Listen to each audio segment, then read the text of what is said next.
Hello everyone, my name is Rajan Kumar and you are watching Rajan academy of education. आज के इस video में हम बात करेंगे क्लास 11th के फिजिकल एजुकेशन चैप्टर 6। ठीक है, और चैप्टर का नाम है physical activity and leadership training. तो physical activity and leadership training के ये MCQs and one words answers. ठीक है, तो इसमें एमसीक्यूज़ तो वैसे एक दो ही हैं। ठीक है, तो ज़्यादातर इसमें वन वर्ड्स हैं। तो जैसे ही मुझे और इसमें एमसीक्यूज़ मिलते जाएंगे तो मैं नेक्स्ट वीडियोस जब भी बनाऊंगा तो उसमें इंक्लूड कर दूंगा। फ़िलहाल इसमें वन वर्ड्स ज़्यादा हैं और एमसीक्यूज़ कम हैं। मुझे एमसीक्यूज़ ढूंढने में काफ़ी मुझे मिले नहीं। इसमें मैंने बुक रीड की, चैप्टर रीड किया, लेकिन मुझे एमसीक्यूज़ बनाने में थोड़ी सी प्रॉब्लम आई क्योंकि इसमें वन वर्ड आंसर्स मुझे ज़्यादा मिले जिस बुक से मैंने बनाया। एनीवे, हम लाते रहेंगे और कई सारी वीडियोज़ लाएंगे जिसमें हम इसी चैप्टर के और कई सारे चैप्टर्स के जो मिक्स एमसीक्यूज़ हैं उसका वीडियो भी जल्दी आने वाला है। तो जैसे एग्ज़ाम में आता है तो उस तरीके का हम करेंगे। तो एनीवे, हम अभी देख लेते हैं हमारे पास जो है। तो क्वेश्चन नंबर 1 से स्टार्ट करते हैं। क्वेश्चन नंबर 1 में बोल रहा है कि अकॉर्डिंग टू होम, किसके according, leadership is the exercise of authority and making of decisions. यानी कि लीडरशिप एक तरीके की एक अथॉरिटी एंड डिसीजंस मेकिंग की एक्सरसाइज है। ठीक है, exercise of authority and making of decisions, जिसमें डिसीजंस लिए जाते हैं। ठीक है, तो उसको हम उसको लीडरशिप कहते हैं। तो ये किसने कहा था? ये डर्लिन आर ने कहा था। ठीक है, क्वेश्चन नंबर 2 में हम देख लेते हैं।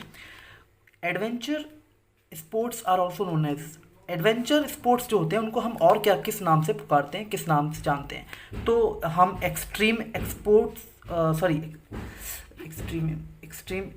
ये है एक्सट्रीम स्पोर्ट्स और एक्शन स्पोर्ट्स के नाम से जानते हैं। ये एक्सपोर्ट्स लिख दिया था मैंने धोखे से। एनीवे, तो एक्सट्रीम स्पोर्ट्स और एक्शन स्पोर्ट्स के नाम से हम लोग जानते हैं। ठीक है, ये नेक्स्ट है हमारे पास। Dash is a sport in which participants climb up, down और अक्रॉस अ नेचुरल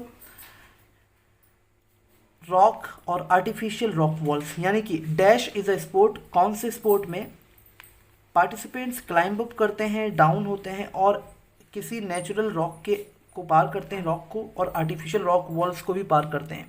तो ये होता है रॉक क्लाइंबिंग में। ठीक है, तो ये दोनों ऑप्शन हमारे ये गलत हैं ऑप्शन दोनों। हमने यहाँ पे जो लगाया ये बिल्कुल सही आंसर है, रॉक क्लाइंबिंग। ठीक है, इसमें क्या होता है, इसमें क्लाइंब अप करना पड़ता है रॉक वॉल्स, और ये नेचुरल रॉक है उसके अक्रॉस, डाउन और अप। ठीक है, क्लाइंब अप करना पड़ता है। एनीवे, अब हम फोर्थ क्वेश्चन देख लेते हैं अपना। फोर्थ क्वेश्चन में मैंने ये क्वेश्चन नहीं है, केवल एक सेंटेंस है जो मैंने आपको समझाता हूँ। इन रॉक क्लाइंबिंग में क्या होता है? द ऑब्जेक्टिव और गोल ऑफ अ क्लाइंबर, जो क्लाइंबर का मेन उद्देश्य होता है, जो उसका गोल होता है, वो क्या होता है कि एंड पॉइंट पे रीच करना, ये जो भी डिसाइडेड है पहले से ही। ठीक है, उस रूट पर चलना, ठीक है, बिना गिरे। तो ये होता है रॉक क्लाइंबिंग में। ठीक, बिना गिरे आपको हर्डल्स पार करनी होती हैं। अब आ जाते हैं क्वेश्चन नंबर 5 पर। क्वेश्चन नंबर 5 है, the main danger associated with rock climbing is falling from the dash. यानी कि मेन डेंजर जो होता है रॉक क्लाइंबिंग में वो यही होता है कि भाई ऊंचाई से गिरना, कहीं ऊंचाई से अगर गिर गए तो दिक्कत फिर। ठीक है, तो इसलिए रॉक क्लाइंबिंग में सबसे बड़ा खतरा एक तरीके से हम कह सकते हैं यही होता है कि कहीं ऊपर से गिरने का डर रहता है।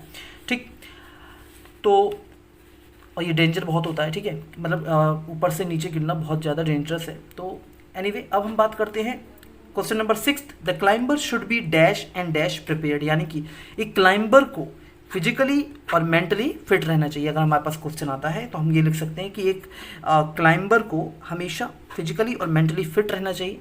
ठीक है, तभी वो अच्छे से क्लाइंब कर पाएगा। अब बढ़ते हैं अपने 7th क्वेश्चन की तरफ। क्वेश्चन नंबर 7 में देखते हैं, dash means going on a long and difficult journey specially on foot. किसका मतलब होता है, हम किस में लॉन्ग जर्नी पे जाते हैं और पैदल जाते हैं। ठीक है, कौन से स्पोर्ट में जाते हैं? तो ये ट्रैकिंग में आपने सुना होगा और देखा भी होगा। ट्रैकिंग में क्या होता है कि लंबे हम काफ़ी दूर तक चलते ही रहते हैं, कई किलोमीटर्स तक। ठीक है, और इसमें क्या होता है, इसकी जो जर्नी होती है काफ़ी डिफ़िकल्ट भी होती है। ट्रैकिंग में ऐसा होता है। अब बात करते हैं question number 8। Dash on a track can cause problems like dehydration, heat cramps, heat exhaustion and heat stroke. ये सारी प्रॉब्लम्स हो सकती हैं। ठीक है, डैश ऑन अ ट्रैक। ठीक है, एक्सट्रीम हॉट कंडीशंस में, अगर एक्सट्रीम हॉट कंडीशंस है, बहुत ज़्यादा गर्मी है और उसमें हम जा रहे हैं ट्रैकिंग पे, तो ये प्रॉब्लम्स हो सकती हैं जैसे dehydration, heat cramps, heat exhaustion and heat stroke. ठीक है, देखिए ऑब्जेक्टिव और मल्टीपल चॉइस जो क्वेश्चंस होते हैं उनमें हम चाहते तो ऐसे ही मतलब टिक लगा के बता सकते हैं, लेकिन हाँ इसमें जिस तरीके से मैं आपको समझाने का प्रयास कर रहा हूँ इसमें आपको काफ़ी हेल्प मिलेगी। ठीक है, क्योंकि आपको ये ऑब्जेक्टिव या वन वर्ड के साथ साथ आपको ये चैप्टर भी काफ़ी हद तक क्लियर हो रहा है। ठीक है, तो अब हम बात करते हैं question number 9। Dash is another adventure sport, यानी कि हम किसको एक तरीके से एडवेंचर स्पोर्ट कह सकते हैं। रिवर राफ्टिंग भी एक तरीके का एडवेंचर स्पोर्ट है। अगर आपके सामने कोई और एडवेंचर स्पोर्ट आ जाए तो आप उसको भी सही लिख सकते हैं कि हाँ ये भी एक एडवेंचर स्पोर्ट है। ठीक है, अब हम बात कर लेते हैं क्वेश्चन नंबर 10 के बारे में। Dash is the highest mountain peak in the world, कौन सी हाईएस्ट माउंटेन पीक है वर्ल्ड में, तो वो है माउंट एवरेस्ट। ठीक है, mount Everest is the highest mountain peak in the world.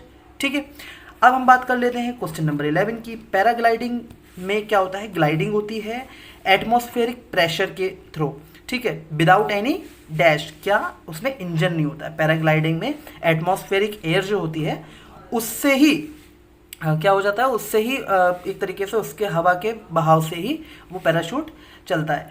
तो अब आपने देखा होगा कई सारी फिल्मों में भी दिखाते हैं, या गोवा वगैरह की कुछ पिक्स आपने देखी हो, अगर इंटरनेट पे आप देखिएगा तो उसमें दिखा रहा होगा पैराग्लाइडिंग करके, आप देखिएगा तो आपको पता चल जाएगा पैराग्लाइडिंग क्या होती है, अगर आपको नहीं पता है तो। ठीक है, अब हम क्वेश्चन नंबर 12 पे आ जाते हैं। पैराग्लाइडर्स यूज़ करते हैं barometer to find out rate of ascent and descent, यानी कि हवा की गति वगैरह भी देखते हैं वो बैरोमीटर से। ठीक है, तो ये सब चीज़ें होती हैं, तो कहाँ बहाव तेज है कहाँ कम है। ठीक है, असेंट और डिसेंट देखते हैं। ठीक है, इसका आप मुझे बताइएगा कि ये इसका क्या मतलब यहाँ पे बताना चाह रहा है वो इस क्वेश्चन में, असेंट और डिसेंट का मतलब क्या है। ठीक है, जो मतलब मैंने जो क्वेश्चन तैयार किया है इसका मतलब यहाँ पे क्या है, असेंट और डिसेंट। ठीक है, वैसे पैराग्लाइडर जो होते हैं बैरोमीटर किस लिए काम आता है, ठीक है, ये भी आप मुझे बताइएगा। ये क्वेश्चन आप पर छोड़ता हूँ क्वेश्चन, क्योंकि सारे मैं ही बताऊंगा तो फिर आप मुझे होमवर्क करके कैसे दिखाएंगे। तो चलिए नेक्स्ट हम अपना देख लेते हैं। Radio communications are used in training, radio communication use होता है कहाँ, ट्रेनिंग में। To communicate with each other paragliders, radio communication training, जब पैराग्लाइडर्स की ट्रेनिंग चल रही होती है तो उस समय क्या होता है, कम्युनिकेशन जो रेडियो कम्युनिकेशन होता है उसका हम यूज करते हैं। ठीक है, तो ये हमारे आज के क्वेश्चंस रहे। तो उम्मीद है आपको ये वीडियो पसंद आया होगा, और अगर पसंद आया तो प्लीज़ लाइक कीजिए, शेयर कीजिए और कमेंट कीजिए, और हमारे चैनल को भी ज़रूर सब्सक्राइब करें,